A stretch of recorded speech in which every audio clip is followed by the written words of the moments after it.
Hello and welcome to another episode of We're Not Wizards. My name's Richard. I'll be your host for today. And joining me today, he's he's one of these guys that keeps turning up at the bar, every Tuesday. And you don't know why he keeps turning up.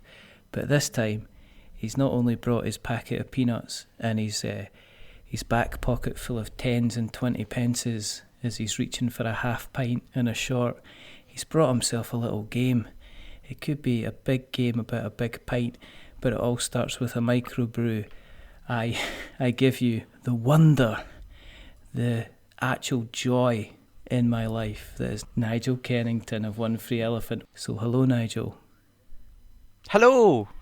This is good actually, because I was sitting there, that was the hardest thing I've ever done, is shutting up for that, because I was like, don't speak, because you ruined the last one. The reason that we do this is quite simply because we are approaching episode 200, and if I don't get to 200, I'm going to hurt somebody. It's that simple. So Nigel is helping us along our merry way. And the other reason that we're bringing Nigel in tonight is because they do have a new game coming to Kickstarter. Actually, it's coming to Kickstarter this weekend. It's going to be launching in Tabletop Scotland, is that right, Nigel? It is, yeah. I mean, we thought, well, doing a Kickstarter, that's not stressful enough, so what should we do instead? We'll do it while we're demoing at a con at the same time. That'll make our lives easier. Oh, dear. There was a thought process that was a good idea, and I can't remember what it was now. Definitely not a good idea. Well, I don't know, it could be a fun idea. It's something a bit different, isn't it, to do kind of like let's press the button. I don't know, are you actually going to be pressing the button when you're at Tabletop Scotland? I don't know, we should get like a box with a big red button on the top of it. Do something, eh? Or one of those plungers, but then we might be blowing up Perth, so that might not be a good thing. What day are you doing? What day is the launch? Is it a Saturday you're doing the launch? It's a Saturday we're doing the launch, yeah. Right, okay. So we're going to... Are you doing it in the afternoon? Are you doing it in the afternoon? Yeah, the plan is to do it at 4 o'clock. I don't know why the plan is to do it at 4 o'clock. You'll have to ask the grown-up. I've got an idea. For the reasoning behind that. I've got an idea. How about this? How about everybody that playtests Microbrew during the day gets their name in a hat, and then you do a draw at 3:30, and then that person gets to press the button at 4 o'clock. How cool would that be? That would be cool. And we could all pretend that the button actually connected to something. You'd just be frantically reaching around the back, like frantically pressing the mouse button like this. Right. Right, we've got a phone behind our back. He's done it. It's not working. And of course, everybody knows that you usually set up Kickstarter in advance, so it automatically starts itself at a particular day and time. But they don't need to know that. But no, it'll be fine. It's okay. It's good to have you back on. I mean, you've been on this a couple of times now. I mean, One Free Elephant is becoming.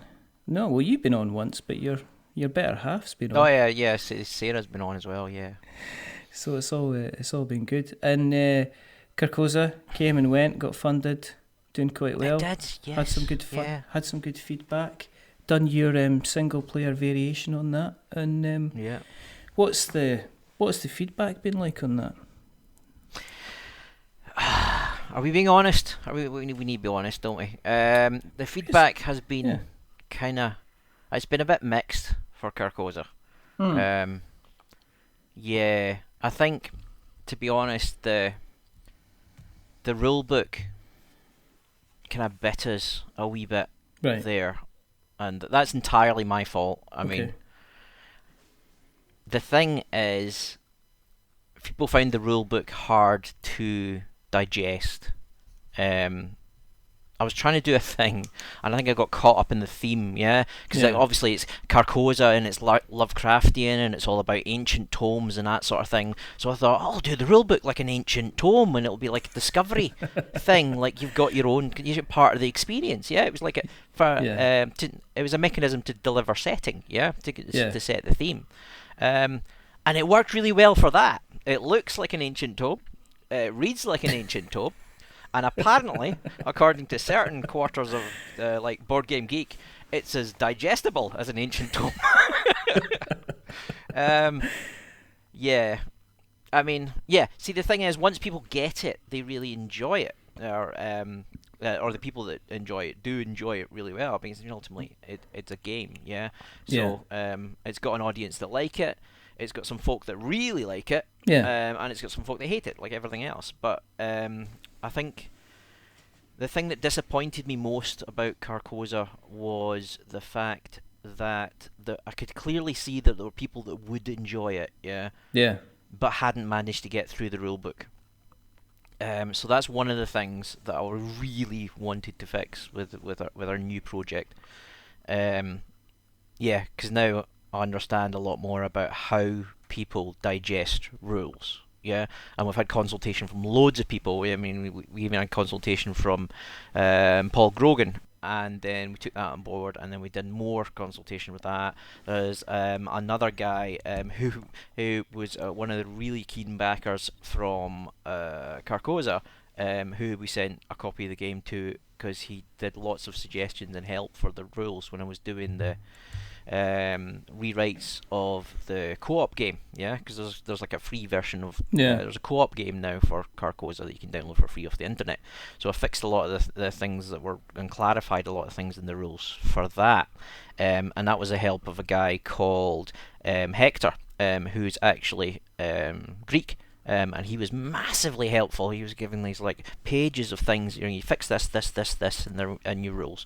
So I thought, well, we'll send him the rules for Microbrew, and he's done the same thing for that. So, yeah, it's one of the things. I forgot the point I was making now. It's about rules, basically. Yeah. But we're talking about Carcosa. The problem, yeah. I mean, Carcosa is still a game I'm really proud of. I think people have fun with it. Yeah, particularly at cons where when I'm physically there to show them how to play it. People get it, yeah, and they go, "Oh, this is a great game," sort of thing. But I think, yeah, there was something we needed to fix with the rules. Was that the theme? So the theme kind of hurt it a little bit, or was it your? It was. I think it was because it was me running away with the theme was the thing. Yeah. Mm-hmm. I mean, I've started looking at rules myself only because I'm working on a few things and. One of them is the accessibility of rules. Tease. Well, I can't actually say what I'm doing, but one of the things that I played Root on Friday there, and I think there was two different sets of rules, and then there was actually this is what we're going to do playing around. And if you wanted to digest the heavy rules, then the heavy rules were there. There was no pictures in it. It was just like references and text, and this is what you do and everything like that. And then it had, this is how you play the game. And it was a lovely little kind of illustrated booklet to say, this is what you should do and to get you there as quickly as possible. So it was almost like an option for people. And I was kind of looking at that, and I don't know, I see where people were coming from with Carcosa. I was lucky in the fact that you and I have kind of met a couple of times and I've hung around tables, and Colin's kind of played it, and it's been once you get it, once you know how to play it, it's really easy to play. But I can see kind of how the barrier can be, and I'm just wondering if that's maybe something that you see a lot in games, is that the theme, sometimes the need to cling on to a theme can sometimes affect how you actually explain the game sometimes, I guess. But we'll kind of see. Would you go back and change it? I mean, mechanically, no. Right. I mean, mechanically, I think it's sound. Yes. The rules, yes, I probably would. If we did a reprint at some point. I mean, we've only got like 100 copies of it left that we need to get shot of. That's amazing. How many did you have at the end of the Kickstarter? We had 2,000. We did, our print run was 2,000. Right. And we've got 100 left. And how many went to backers? There was, oh God, you're asking for numbers now. We had about 900 backers. That's incredible. That's fairly good going. Yeah, we were really pleased with that. And on top of that, some of them were retailers who took like a couple of crates of them. Yeah. So that took us up to about probably like 1,000 for that. And then there was a German version and the Italian version. that we did as well. Was it kind of weird seeing your game and kind of like translated into different languages? I take it there's a first barrier to saying, well, this game's actually going to be created. It must have been a bit of a mind-blowing scenario when you've seen them actually in different languages as well. Yeah. It is slightly odd.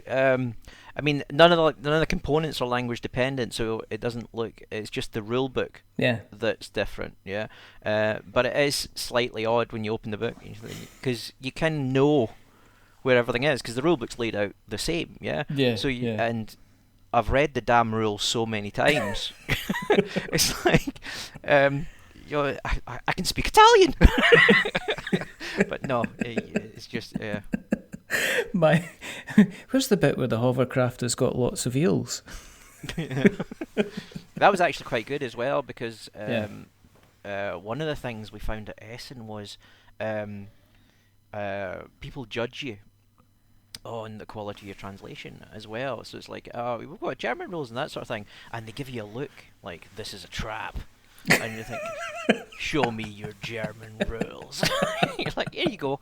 But because we got it done through Happy Shops, it wasn't just some random spot of the internet that we got to do it. And we got the Italian version done through the company that actually published it as well, and they got a guy in to translate it. So the translation's really good. I mean, even talking to the Italian guy, he was saying, "What does this bit mean?" And I was saying, "Oh, it means this." And then you were reading that, thinking, "Yeah, okay, I should have clarified that a bit more." When you're reading it as well, so that was a great learning experience for us. I suppose it must be different. I mean, I deal with translators in my day job, and they're like, say to me, "What was it? I was doing a translation for." I was doing a translation and they basically said you can't use this word because this word doesn't apply to this product kind of thing. Nobody's going to understand what you're talking about. I think they were talking about something like they're saying where basically you're using the word size as people would use size in relation to clothes. You're using it in terms of as a weight or something like that instead. It was just the way the translation. It wasn't the exact translation, but that was how it was kind of worked out. And my mind was blown.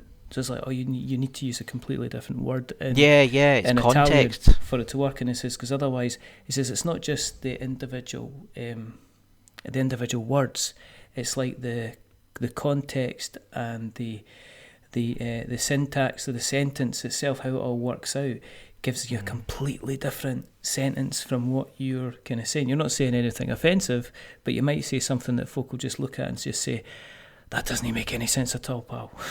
Yeah. Sorry. Well, it's like even for the plus the way I did it in the Carcosa rules was I did it in that sort of vaguely Victorian dialect thing. Yeah. Oh, right, so instead of having this is correct and this is wrong next to picture of a thing you could do right and a thing you could do wrong, I had this may be and this cannot be written next to it, which is fine. I mean, we understand what it is because we've got the background and history for it, but it was a bit of a struggle for the translator as well because he's like, I don't really get that. I'd have to put actually the first person at the front. My sister actually lives in Tenerife and she's like fluent Spanish speaker, so we showed it to her to get her opinion on whether or not she could get it translated, and she looked at it.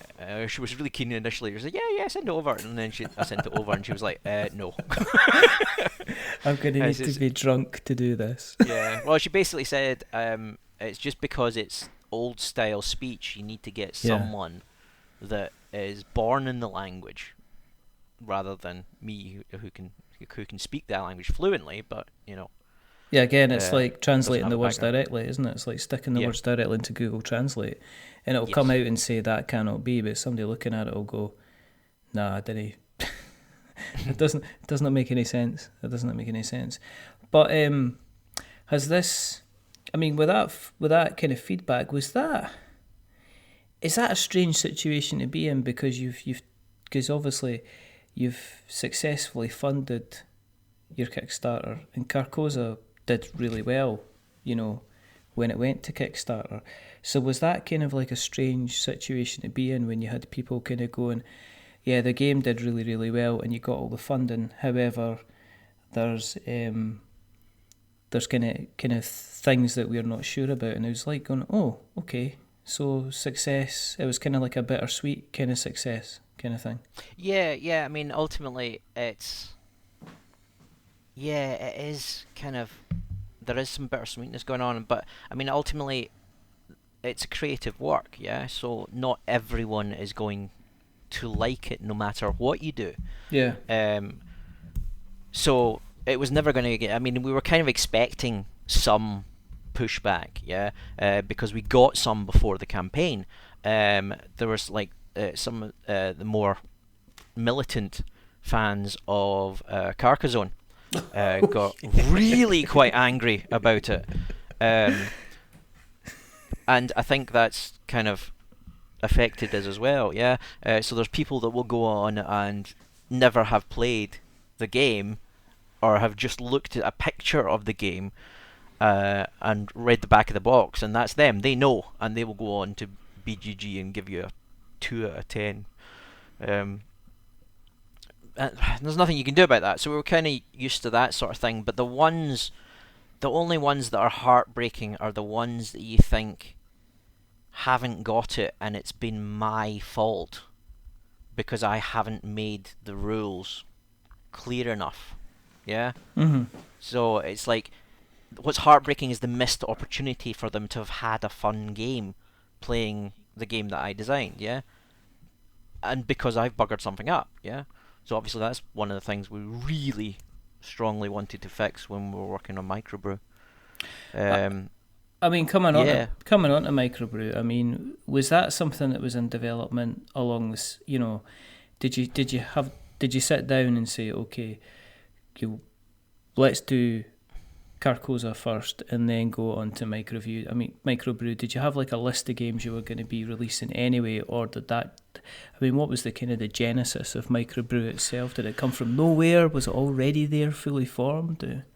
Well, we kind of did have a list of what we were going to do next, yeah. And Microbrew wasn't on that list at all. And then we got to the end of Carcosa, and obviously it's stressful and doing all the fulfillment things and the things that can go hideously wrong with fulfillment that Sarah will tell you all about. There's fascinating stories. Well, not something much fascinating, but it's bizarre, sort of. It's interesting, yeah.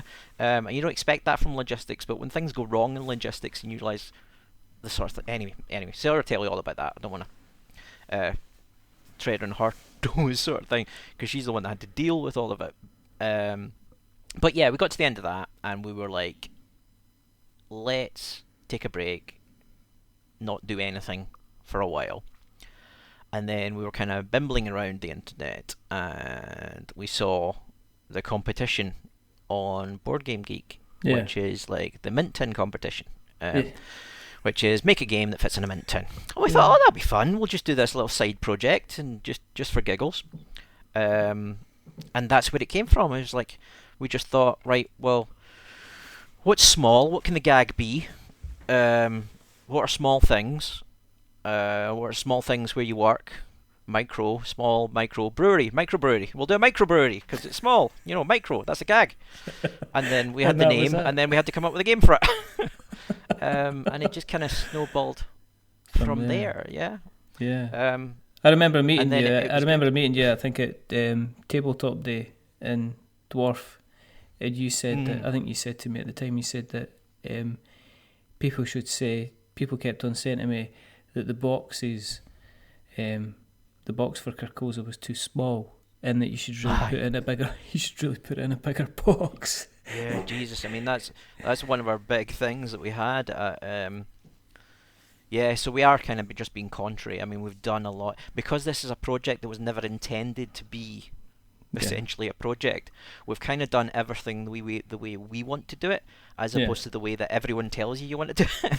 So the first one was, I mean, they told us that for Carcosa was, we had meetings with people and they're like, oh, well, this is good. We're interested in this, and this is like big publishers sort of thing. We're happy to do an edition, but we want to put it in a bigger box. And we're like, yeah, but it all fits in this box. And I'm like, no, no, no. Yeah, for that price point and for that amount of game, and those number of components, you should be in a box twice that size. And we're like, but look how pretty and neat it all fits, and it's lovely. It's not splendid. No, bigger box. Yeah, I know. Jesus. Our worst one is our second worst one is Machikoro. I mean, Jesus, have you got that? That's a deck of cards. I've seen and it's that. in a box. I think somebody showed me, was it one of the Arkham, it was an Arkham Horror or something expansion, and the size of the box again was absolutely huge, and it was basically about 4 cards. It was 4 cards in a plastic bag threatening to be bigger than it was. I mean, we did a with Microbrew, we did a sort of piss take animation, where we said, right, let's do a little bit of science, and let's see how many copies of Microbrew you can fit into the Arkham Horror card game box while the game is still in it, and we got 12 copies of Microbrew in there. And it's on Twitter. There's a wee video. I was vaguely. I didn't have the guts to put it on the One Free Elephant sort of Twitter, so I put it on my private one because I thought, oh, what if they take offence? I mean, we've got Arkham. We could do it because we have that game. I like that game. I really like the story mode for it. Yeah. We're playing through the Carcosa story cycle for that. Right. Very thematic. They've done a great job with it. And ultimately it's a card building game, so they've got a reason why they were giving you extra space in the box. But I mean, it's a symptom of a sort of general thing in the industry where, yeah, the boxes are too big. Do you remember when? Do you remember when Easter eggs? Yeah. Used to come in frickin' huge boxes, and it was all plastic wrap and a Mars bar at the bottom. Yeah. And the Americans are going to love them. What the hell is he talking about? Anyway, but it's a Scottish thing. We deep fry them here, sir. You have to translate everything for the Americans nowadays. You take your Mars bar out from the Easter egg, and then you deep fry it, and that's Easter in Scotland. That's how we celebrate. But Microbrew, I mean, okay, so I think you said to me at the time, "Oh, do you want a copy to have a look through?" And I stupidly, I think I declined, and I think quite simply was because we, at the time, that heart, dude. I mean, I went and had a wee cry out the back there. See when somebody offers you a free game, and you go, "No, you're all right." It wasn't that. I was just like sitting there going, "I hope the rulebook's good." It wasn't that, no. It was more the case of, do you know what it was? I'm always conscious at the time that these things cost money. So when people send me stuff, I'm kind of like, that is technically a tenner or 15 quid or 20 quid or 20 quid 40 bucks or $50 of your money that you're just handing over to me. And at the time we weren't doing kind of like previews and first thoughts and stuff like that, you know. So, but now obviously we've got quite a few people writing on the blog now, which is kind of cool. But I've then looked and I've seen there's a fair bit of a buzz. There's a lot of love going about. I've seen was it Rory at board meetings talk about it. He likes it a lot. Ian McAllister at Giant Brain, he was talking about it. I don't know, was it Polyhedron Collider? Did they get a shot of it as well? Yeah, they've got a copy. They had a tweet about it today, I think. Yeah, I think it was either Andy or Steve kind of dropped a wee tweet about it to say that it was they quite enjoyed it. There's a little bit of a nice, delightful kind of buzz going about it. Yeah, I mean, that's great now that we're doing it. It's an odd one. We're trying to do it. Obviously, we are doing it as a commercial thing now. Yeah, we're going to do a Kickstarter at the end of the week, so you know it's happening. But in a lot of ways, we kind of still think of it as like a friends and we want our friends and family to have things. Yeah, so people we like, we want to give copies to. Yeah, because we still kind of think of it as our little craft project that we did. It just happens to be a little craft project that we're actually going to publish now. I don't know if that makes any sense, but yeah, it kind of, we've done everything wrong. Yeah, I mean, we're launching on a Saturday, which everyone says don't do. Exactly. On the Kickstarter forums. Yeah, it's in a tiny tin, which everyone says don't do because people won't pick it up. Yeah. What else? We're launching at a con, which everyone says don't do. So we're just kind of doing everything the way we want to do because it feels a more personal project from where it came from. Does that make sense? Yeah. I think. Do you know what? I think if something happens through like a happy accident, yeah. You know, I think if there's a bit of I think when you get into game design, I think there's a list of games that you come up with, and I think once you've launched a couple of Kickstarters like yourselves at One Free Elephant, I think there's a danger of going, what's commercially viable? And I think it's too easy to look at what's going to get funded as opposed to, it's a fine line to between actually saying, well, what is it I would actually like to see? What's the next game I would like to create? Especially if you're going to be doing kind of like diverse games. Because, I mean, awesome, it was family friendly, it was fun. The kids really, really love it. We have a lot of fun with it. Carcosa, the kids are here or there with it. I really like it. I just love the theme. I think it's fantastic. Microbrew, again, is kind of like, this is different, it's lovely, it kind of looks like an awful lot of fun, and as you say, it's kind of in the small box.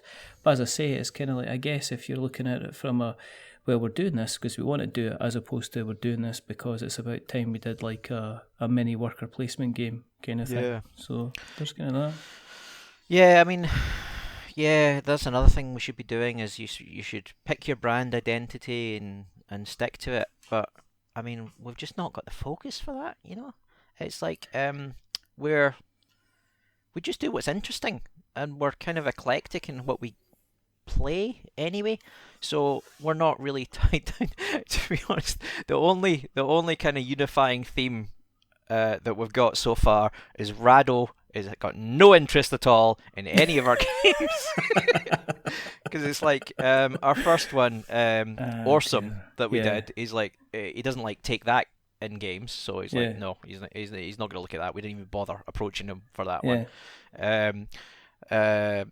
He was vaguely interested. He was quite interested in Carcosa when we sent him a little spiel from it, and then sent him a bit more information with like the story setting and that sort of stuff.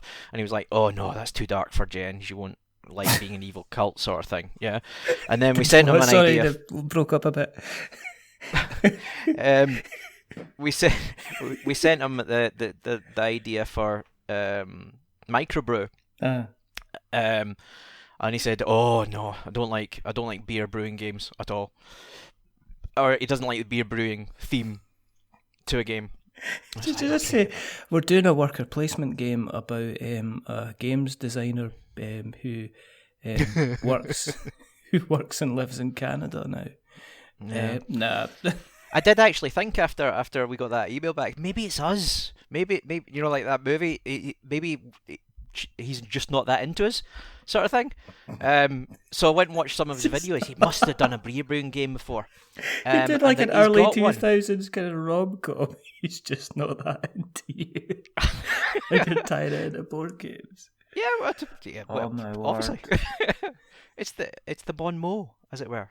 You can tell it. You chill out in front of the telly. You've had a heavy day of games designing, and you're just one of these folk that goes, right, we'll go to 1, we'll try 7, and then we're straight on to film 4 at channel 15 and see what's on. And it's he's just not that into you. That'll be fine. Chill out. This isn't just a rom-com. It's a story of my life.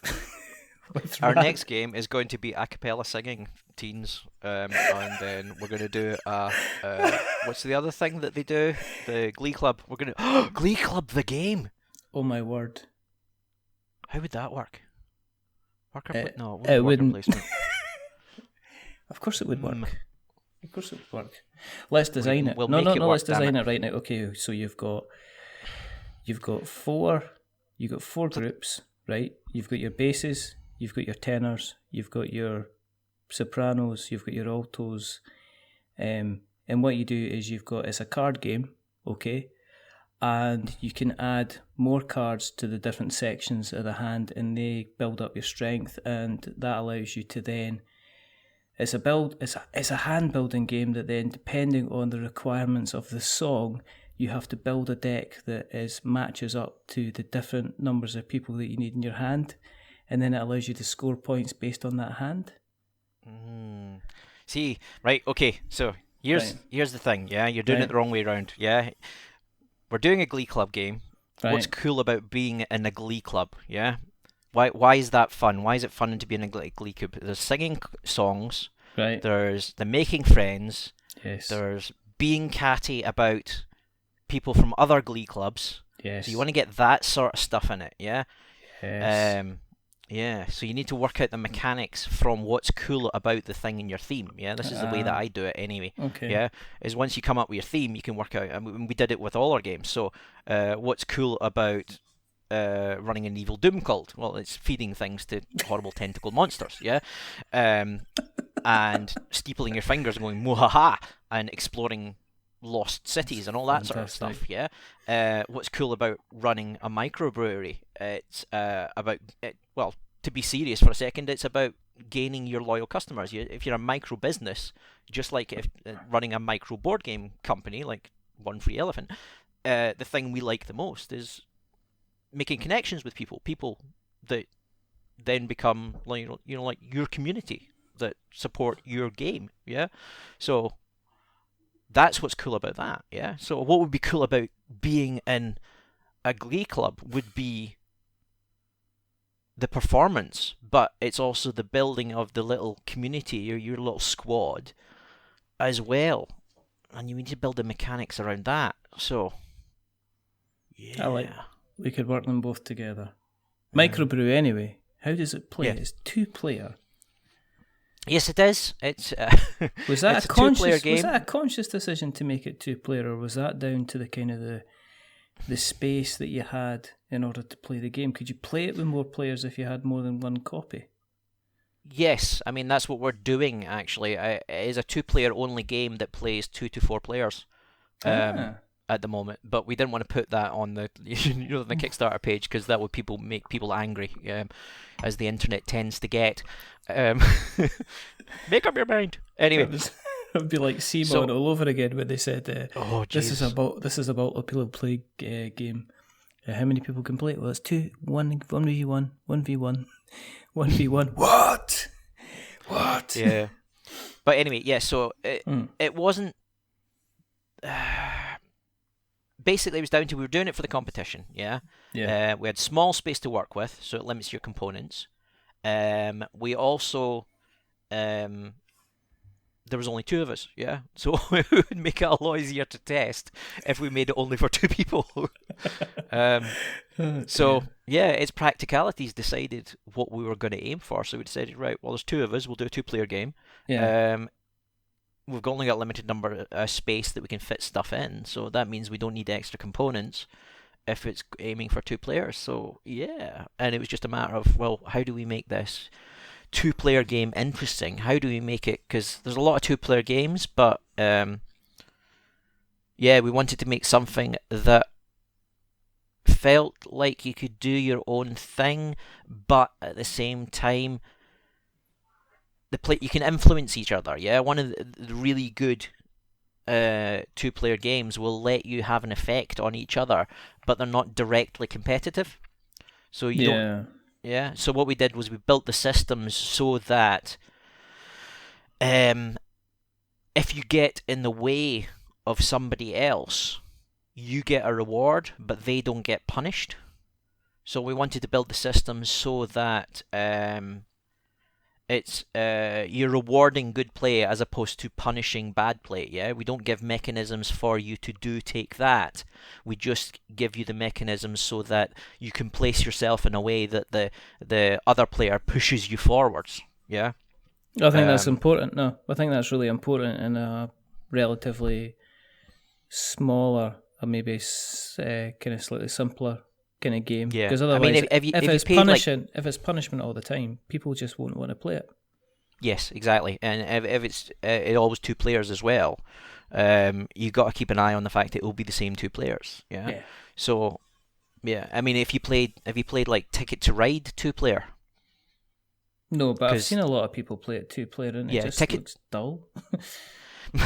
It's actually it's a good game, but it allows you to be really vicious when it's two players. Yeah, when there's more than two players in Ticket to Ride, if you play aggressively and you go after someone, you lose, right? So if there's three players and player A goes after player B, then probably player C is going to win, right? But if it's just player A and player B, then you play aggressively. There's no real penalty for that aggression. So it kind of encourages an aggressive play in two players, and it's kind of been addressed in some of the later versions, like the Switzerland map kind of deals with that a bit, where it becomes more of a race, but they've done it by basically hoving it off, so you do your own thing, yeah, and there's no real way to be aggressive. So what we wanted to do in Microbrew is make it so that you can still influence each other. You still feel like you're participating in the same space, but you're not punishing someone. If you really need to stand on that spot, you stand on that spot, and you don't get the guilt as well. Yeah. So some people, when they play like two-player games, you don't want to get in the other person's way, but you really want that spot, but you don't want to upset them. Yeah. So it makes normal worker placement, unplayable for those sort of people, yeah? But ours uses a different system, so it means that whenever you go onto a location, your opponent can still go on that location, yeah? But if you predict that they can go where they're going to go and you go there first, you get a free turn, so yeah, so you get a bonus. That's fantastic. How'd you play it? Microbrew is a worker placement puzzle game hybrid. Okay. Yeah. Okay. So what you do in Microbrew is you've got a little brewing team, yeah. So your workers are your brewers, and you both exist in this one little brewery.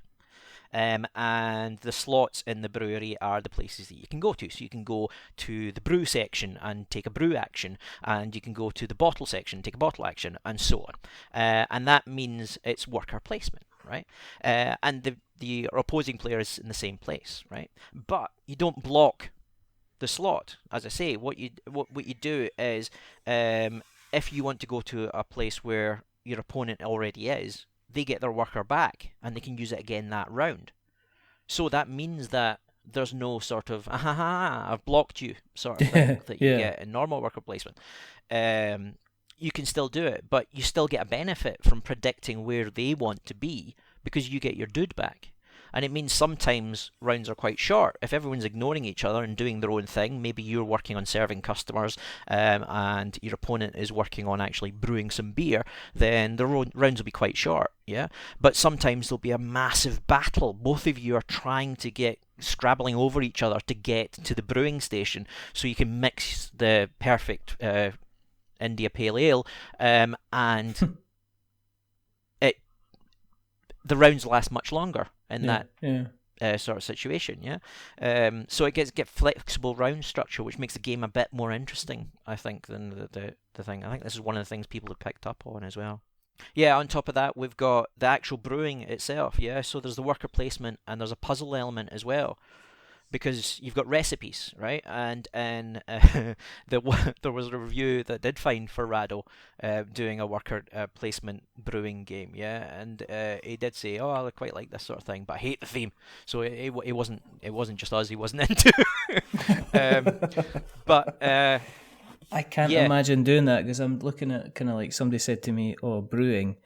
And I'm like, well, how's that different from fermenting? And then you've got like viticulture is staring at me from the corner going, just try and hate me. And it's one of my favourite games of all time. So, bring it on as far as I was concerned. I quite like viticulture, but it does follow the same pattern as all the other ones. We're trying to do something a wee bit different, yeah? So it is, you take a thing, you gather a thing, you take the thing, you put the thing in the bottle, and off you go, right?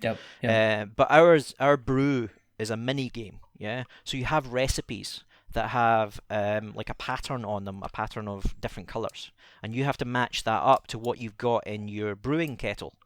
It's called the copper. So inside your copper, you've got like a grid of these different colours, and you want a column that matches your recipe. So you need to move them around following the lines in it, and it's like a grid. Yeah, it's like a sort of hex grid sort of thing, and you can move them diagonally. But the dark ones want to go down, and the light ones want to go up. So you're kind of limited in how you can move them.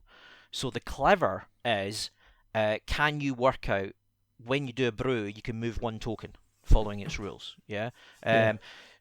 So when you move it, the dark one will want to go down the way. Can you move it in such a way through the pattern of the kettle to get it to where you want it to be? Yeah. Sometimes you'll be able to do it in one move. Sometimes it'll take multiple moves. But if you can optimize it, then you'll take less actions to do it, and therefore you'll get your beer faster. Therefore you'll be get to serve faster, and you'll get more loyal customers than your opponent, sort of thing. Yeah. So it's the combination of that worker placement and the puzzle game is what we've kind of done to it. So we've got a wee twist on worker placement.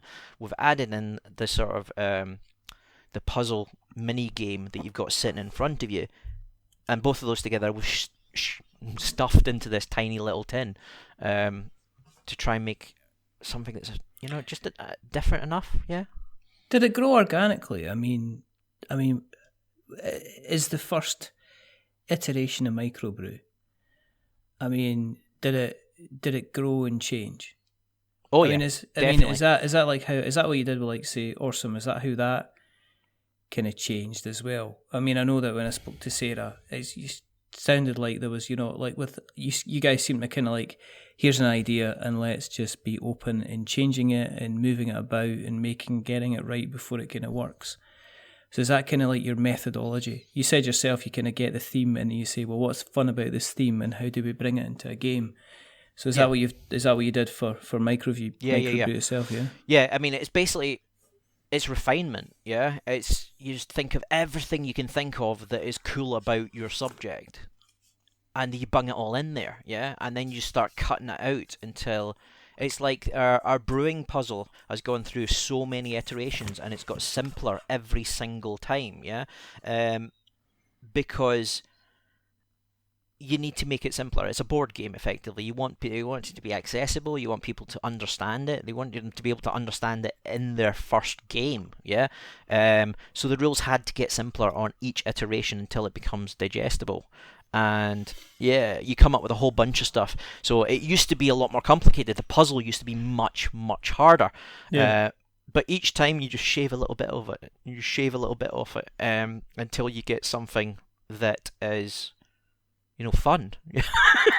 I mean, otherwise it becomes work. But I mean, in the process between you and Sarah, who's more likely to kind of like take the wheel and kind of do the shaving? What do you mean? It's not you, obviously, because you got a beard. But no, seriously, I mean, is it something that you come to kind of a mutual decision? Do you bounce ideas back off each other? Have you got is it a case that you've got kind of like, is it being shared ownership of the game? Because I know that Awesome was very much kind of Sarah's baby, Carcosa was very much yours. Yeah. So with Microbrew, has that been more of a shared kind of development? Yes, it definitely has. And in some ways that's been the bit that's been more tricky, is finding the line between we both need to like something for it to stay in the game, Yes. Whereas with Awesome, you're right, Sarah had editorial control over that. It was her game. Mm-hmm. So if she liked something and I didn't, it stayed in. And the same with Carcosa. If she didn't like something and I did, it stayed in. Because I was creative control on Carcosa and Sarah was creative control on Awesome. So this is both of us. So it's taken probably longer to make decisions on certain things because ultimately somebody has to back down. And sometimes it was me and sometimes it was Sarah. But I think it's possibly been better because of it. Yeah, I think the game's possibly... It's definitely... I think Microbrew is definitely... my next game that's coming out is definitely my best game ever. You know, how many times... Yes, my next movie is my best movie. You get that in any interview. But honestly, I think it is, and I think it's because we've worked on it together.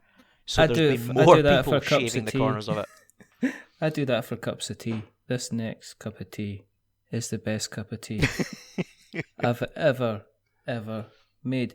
But it must be exciting. I mean, kind of creating something kind of like together, yes. And having that backbone of having, you know, a couple of successful games under your belt, and the brand itself seems to be growing. I mean, and I don't mean, I mean, whenever you meet you two, and I encourage anybody that's going to Tabletop Scotland over the weekend, because we'll make sure this episode is out before Tabletop Scotland is you know, it takes place. Is you two are you're very approachable, you're very friendly, and it's not. Do you know how it's not like it doesn't come naturally to you guys. It's not a case that you're kind of putting it on. You kind of walk up and you're kind of very, very kind of approachable and easy to kind of chat to and get on with. And you're obviously being able to kind of explain the games quite well.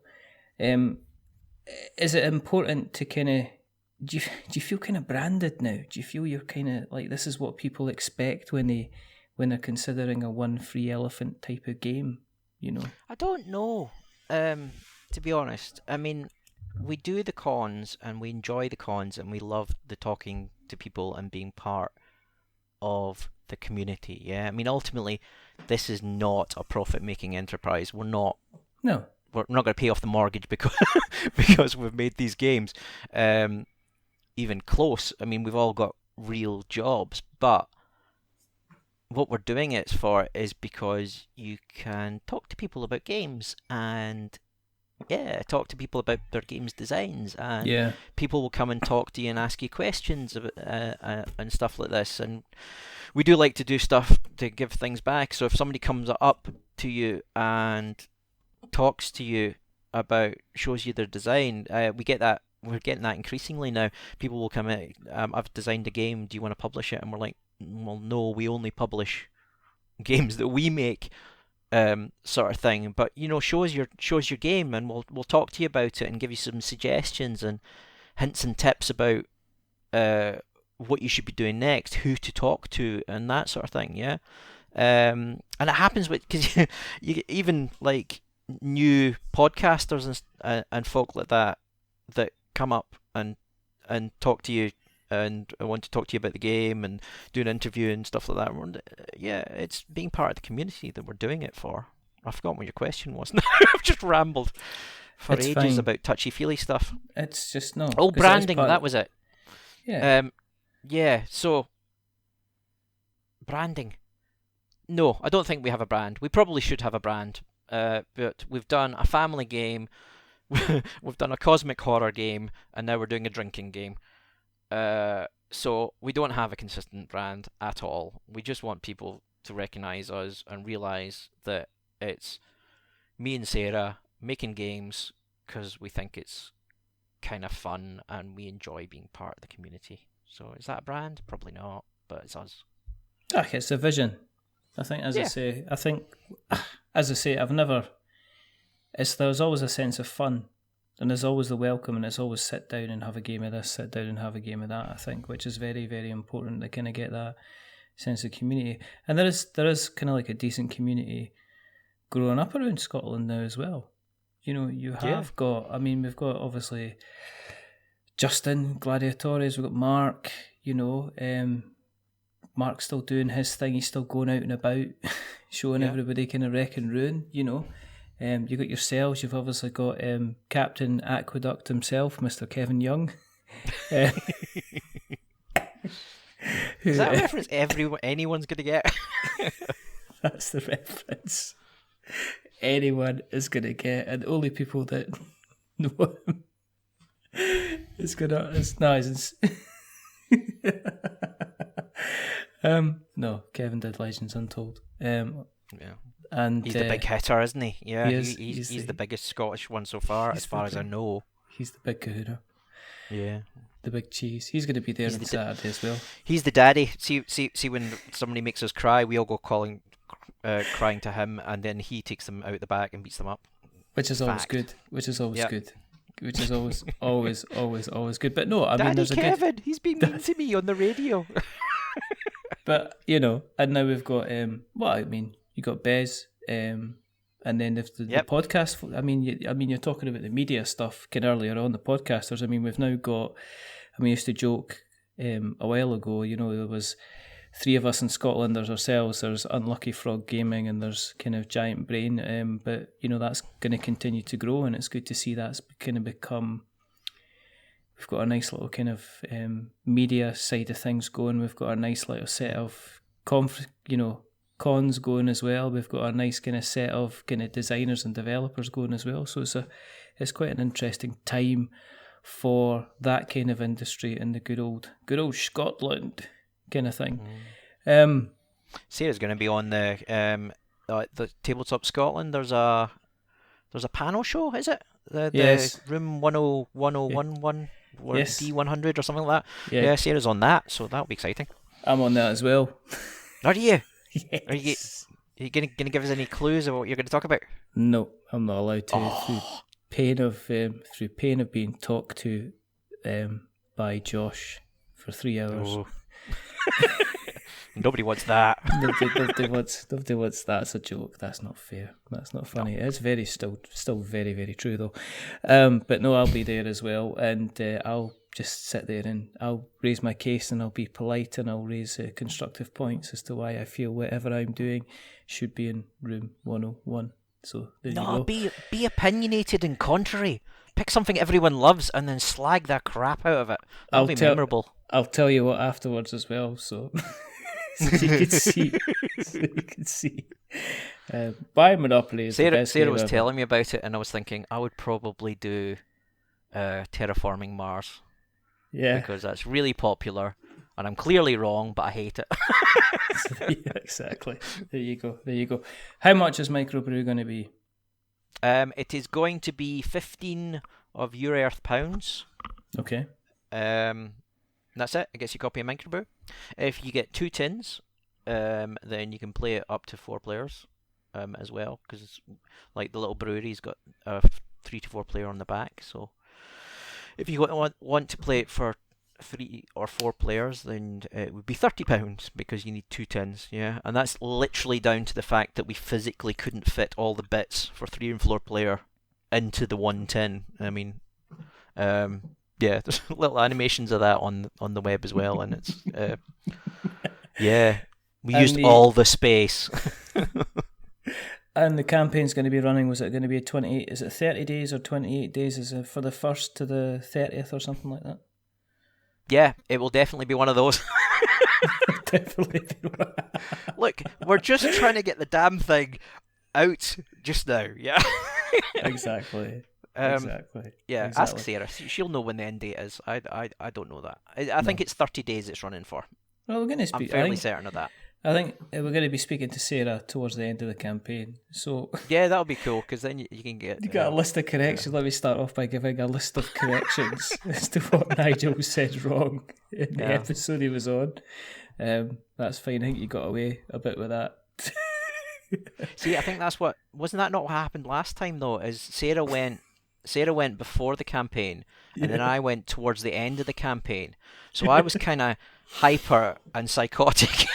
Yeah, it was fantastic. So with any luck, when you get Sarah on towards the end of the campaign, she'll be hyper and psychotic. It'll be absolutely fantastic. I really, really can't wait. For people who want to keep an eye, obviously what we'll do is we'll make sure as soon as we know the link, we shall put a link in the show notes so that everybody can be made aware of Microbrew. As I say, a bit of buzz about it. Everybody that I know that's spoken about it, that's mentioned it, has been very impressed, has enjoyed it, has had a lot of fun. Yeah. It's something we were worried about as well, yeah, because, Carcosa, it's got a kind of built-in audience, yeah. People are attracted to that theme, so we were kind of worried with Microbrew and that it was it didn't have a kind of built-in audience, but yeah, it seems to have found one, and it's something we're really excited about. Exactly. That No, we've that's managed good. to find that. Yeah. That's really You cool. didn't say That's notes really to show. I mean, cool. I've not done it yet. all right. I thought you. Okay. No. I'm messing with your format again. Sorry. I'll It's stop. just fine. It's okay. It's okay. You've got to do it right, dude. I need closure. If people, are you ready? No, Okay. wait. Okay, right. Wait. Yeah, If people, go. right, okay. If people want to find you on the internet webs, where can we find you, Mr. Nigel Kennington? You can find us. I'm prepared for this time because last time I was like, I don't know. But www.onefreeelephant.co.uk is our little website. Okay. It's not great, but I made it, so I'm proud of it. We're on Facebook as well. If you just search for One Free Elephant. Yes. We're on Twitter. Again, last time I was like, I don't really get Twitter, but I've got the hang of it now. So we've got Sarah runs the sort of official One Free Elephant Twitter thing, and we've both got personal accounts on Twitter now. We are like Twitter people that tweet. Your now, Twitter so yeah, you can get us a bunch of people. Yes, so One Free Elephant. If you search for that, then you'll find us on most of the social medias that the youth of today likes. And as I say, we will take all those links and we'll put them in the notes, in the show notes, so that we have notes to show. All right? Oh yeah, that There feels you go. good. Right, do the other thing now. Do it, Right. do it, Okay, do it. okay. If you want to keep an eye on what we're up to, and we're still delighted and surprised that so many of you want to do almost episode 200, Don't know what we're going to do. It's probably just going to be a normal episode. It doesn't matter. Then you can find us on... You can... I do it naked anyway. You can... that's why I don't put the webcam on. There's been a few... There's been us a few... I think the most surprised person was Jamie Stegmaier, because he had his webcam on. And he was like, oh, hello. It's like, you're lucky I stand up with a podcast. The boys need airing. But you can find us on Twitter at We're Not Wizards. Oh my goodness. You can find us on Facebook at We're Not Wizards. You can find us on YouTube at We're Not Wizards Tabletop Podcast. We are on Tumblr for no idea why. / We're Not Wizards. You can find us on Instagram, We're Not Wizards. We have a blog which has got reviews and, well, it's kind of reviews and first thoughts and all other types of wonderful things by people who contribute. If you want to contribute, get in contact. We're always happy to have people writing for the blog, and that's we're not wizards.blogspot.com. We've got our website, which is we're not wizards.com. Patreon is We're Not Wizards. Search We're Not Wizards on Patreon, you'll find us. You got a Stitcher and Spreaker and Acast and Podknife and Podbean and Spotify, and we're on Google Podcasts as well now. We're all over the shop. We cannot be stopped. And if you really like us, then please consider going to Apple Podcasts and dropping us a subscription. And if you like us even more, give us a rating or a review. Now, if you are going to be giving us a review, don't give us a 10, because it makes us big-headed.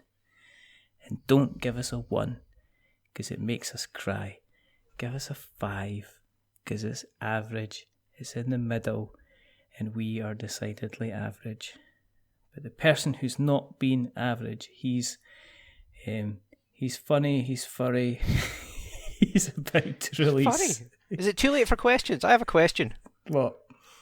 Right, I've always thought this at the end of the thing, yeah, with the reviews, because I don't have an Apple device, yeah? Yes, okay. Is Apple the only one that does ratings? Yeah, I think so. I think you can leave ratings in other places as well. Because it's like, you think, well, go on somewhere else and rate it, but I don't have an Apple thing, so... Yeah. Well, I think you can just try and rate it in other places, but I don't know if it counts. It'd be nice if you it can't just go to random parts of the internet and shout, Wizards! 5 out of 10! There you go, just do it. Not average, kind of maybe average, decidedly average. You could always drop us likes on YouTube. Yeah, we do that, yeah. You can do that, that'd be nice. That's always good. And if you've got a podcatcher and it allows you to rate the show, then rate the show, or go into Google and rate the show through the Google Podcast or something like that. yeah, it's all very fantastic. But the person who's not been average tonight, as I said, he's warm. He's warm and fuzzy. He's like a little happy badger. It's the one, the only Mr. Nigel Kennington. Thank you, Nigel, for coming on. It's a pleasure as always. I'd have you on every week. It's just fantastic. There's only 2 more things to do. The first thing is to remember that we are many things, but we're not wizards. Are we wizards, Mr. Kennington, sir? We are not. We are absolutely not. We are combining our hops, combining our barley. We're combining a little bit of water, potentially a little bit of apples, maybe a bit of cinnamon. Alchemy at best.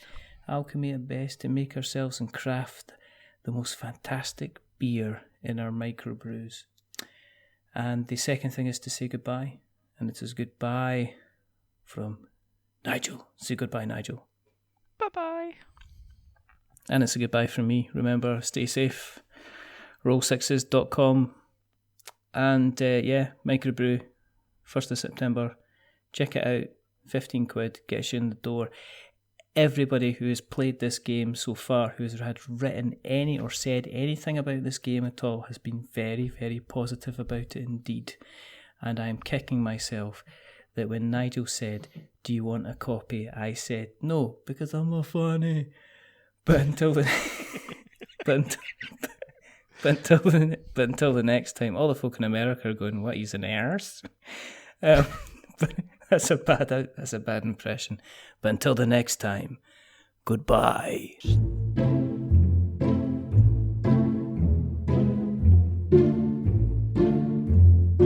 A wizard is never late.